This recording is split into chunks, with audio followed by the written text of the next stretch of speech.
অনুষ্ঠানে উপস্থিত আপনাদের সাবেক সংসদ সদস্য অ্যাডভোকেট হাসিনা আহমদ, কক্সবাজার জেলা বিএনপির সম্মানিত সাধারণ সম্পাদক অ্যাডভোকেট শামীম আরা স্বপ্না, চকরিয়া উপজেলা বিএনপির সভাপতি জনাব এনামুল হক, সাধারণ সম্পাদক মোবারক আলী, কক্সবাজার জেলা শ্রমিক দলের সভাপতি জনাব কমিশনার বদ্রী সহ বঞ্চভূমিষ্ঠ চকরিয়া পৌরসভা বিএনপির সাবেক সভাপতি আহ্বায়ক জনাব আবুল হাসান, অন্যান্য নেতৃবৃন্দ, এই এলাকার আমার মুরব্বীগণ, ভাই ও বোনেরা, সাংবাদিক বন্ধুগণ, আসসালামু আলাইকুম।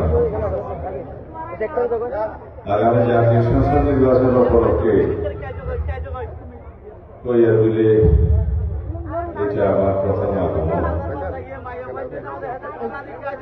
এবং এত বিপুল সংখ্যক মা বোনেরা এখানে উপস্থিত থাকবেন আমি আশা করিনি। এই সকালবেলায় আপনারা জানেন এই ইসলামনগরের প্রতিষ্ঠা হয়েছিল আমার হাত ধরে, যখন 1991 সালে চেয়ারম্যান ছিলেন সৈয়দ হোসেন চৌধুরী, মহান সৈয়দ হোসেন চৌধুরী। তিনি প্রধানমন্ত্রীর কার্যালয়ে গিয়েছিলেন, আমিও প্রধানমন্ত্রীর সহকারী একান্ত সচিব ছিলাম। তিনি বললেন এই জায়গা নিয়ে একটি রাস্তা করতে হবে।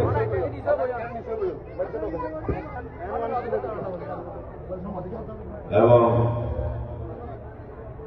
এটা তখন ফরেস্ট ডিপার্টমেন্টের এলাকা, এখানে রাস্তা শুরু করলাম এমজিডি দিয়ে, ইটের রাস্তা। বন বিভাগ বাধা দিল, ওনার বিরুদ্ধে মামলা করলো, অনেক ঝামেলা হল। বন বিভাগের সাথে সরকারের সাথে কথা বলে আলাপ আলোচনা করে এই রাস্তা নির্মাণ করে সুবিধার জন্য বললাম এটা শহীদ জিয়া সড়ক। মনে আছে আপনাদের? এই শহীদ জিয়া সড়কের নির্মাণের পরে থেকে এই এলাকায় আবার শুরু হল। এখানে ভিতর দিয়ে আমি পায়ে হেঁটে কৈয়ারবিলের ইউনিয়ন পরিষদ পর্যন্ত গিয়েছি। আমার এই সমস্ত এলাকা সব চেনা জানা। এখানে আমরা সর্বোচ্চ ভোটে বিজয়ী হই সবসময়। কৈয়ারবিলের মাটি সারা চকরিয়াতে আমরা অহংকার করি কৈয়ারবিলের ভোটারদেরকে নিয়ে।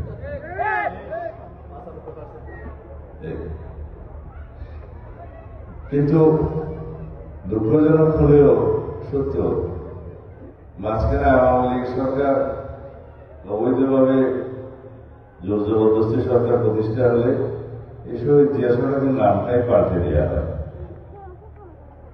এইখানে নাম পাল্টাইলেও কি এটা জিয়া সড়ক বলে না কেউ? এখন সাইনবোর্ড লাগাই দিতে আবার, হ্যাঁ,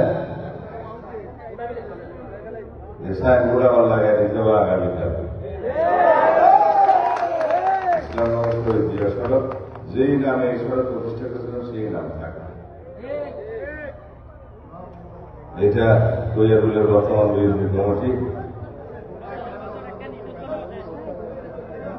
এবং উপজেলা বিএনপির সভাপতিকে অনুরোধ করছি এটা পার্মানেন্ট পাকা করে ঢালাই করে দিতে হবে। শহীদ হোসেন চৌধুরীর ইচ্ছা ছিল এখানে একটা স্কুল প্রতিষ্ঠা হবে। স্কুল প্রতিষ্ঠার প্রথম থেকে এই জায়গার ব্যবস্থা করে দিয়েছিলাম, আপনারা জানেন। তারপর অনেক উন্নয়ন হয়েছে।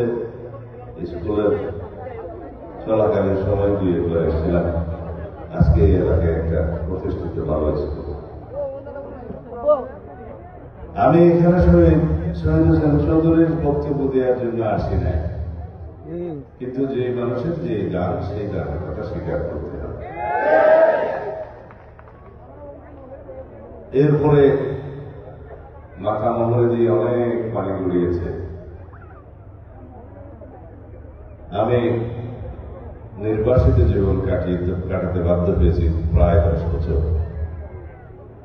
আপনারা জানেন ফেসিবাদী সরকার, আওয়ামী বাকশালী সরকার, ফ্যাসিস্ট হাসিনা আমাকে হত্যার উদ্দেশ্যে গুম করেছিলেন।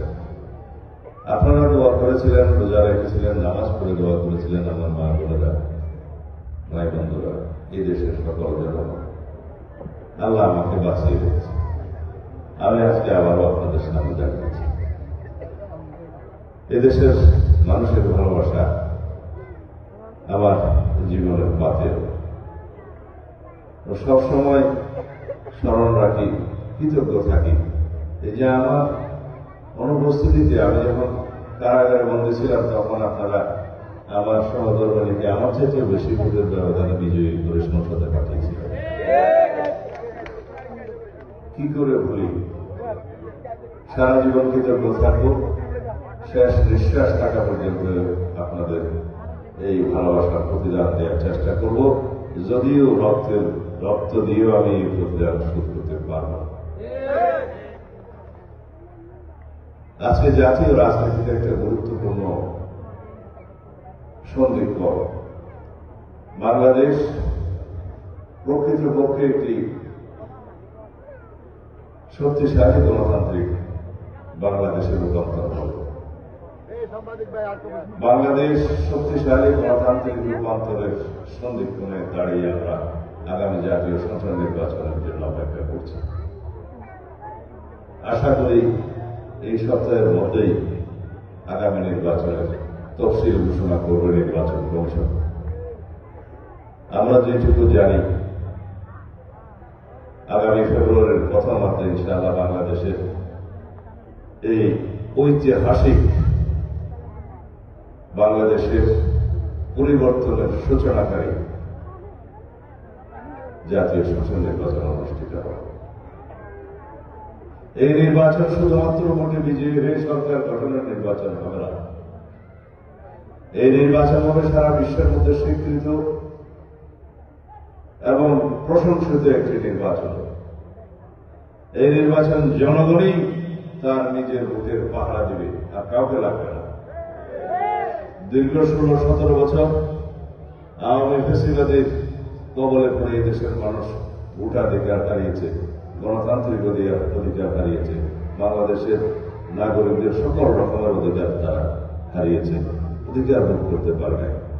নামে মাত্র বাংলাদেশে গণতান্ত্রিক শাসন ব্যবস্থা, সাংবিধানিক শাসন ব্যবস্থা চালু থাকলেও প্রকৃতপক্ষে সবাই জানে গণতন্ত্রের মুখোশে শেখ হাসিনা এই দেশে বাকশাল কায়েম করেছিলেন, একদলীয় শাসন ব্যবস্থা কায়েম করেছিলেন, একদলীয় রাষ্ট্র ব্যবস্থা কায়েম করেছিলেন। ফলশ্রুতিতে বাংলাদেশের জনগণ রক্ত দিয়ে সেই ফ্যাসিবাদের পতন ঘটিয়েছে। আজকে সেই ফ্যাসিস্ট হাসিনা তার নির্ধারিত ঠিকানা দিল্লিতে গিয়ে অবস্থান করছে। শেখ হাসিনা বাংলাদেশের অস্তিত্বে কখনো বিশ্বাস করেনি, মনে প্রাণে কখনো তিনি বাংলাদেশে অবস্থানই করেনি, বাংলাদেশের মানুষের কখনো সেবা করেনি। তারা শুধু সেবাদাস হিসাবে এবং একটি পার্শ্ববর্তী দেশের সেবাদাস হিসাবে বাংলাদেশে তারা ক্ষমতায় অধিষ্ঠিত ছিল এই দেশের সম্পদ পাচার করার জন্য, এই দেশকে করত রাজ্যে পরিণত করার জন্য। সেটা বাংলাদেশের মানুষ দেখেছে, প্রমাণিত হয়েছে এবং গণঅভ্যুত্থানের মাধ্যমে পলায়ন করার পর শেখ হাসিনা নিজেই প্রমাণ করলেন তিনি এই দেশের কেউই ছিল না।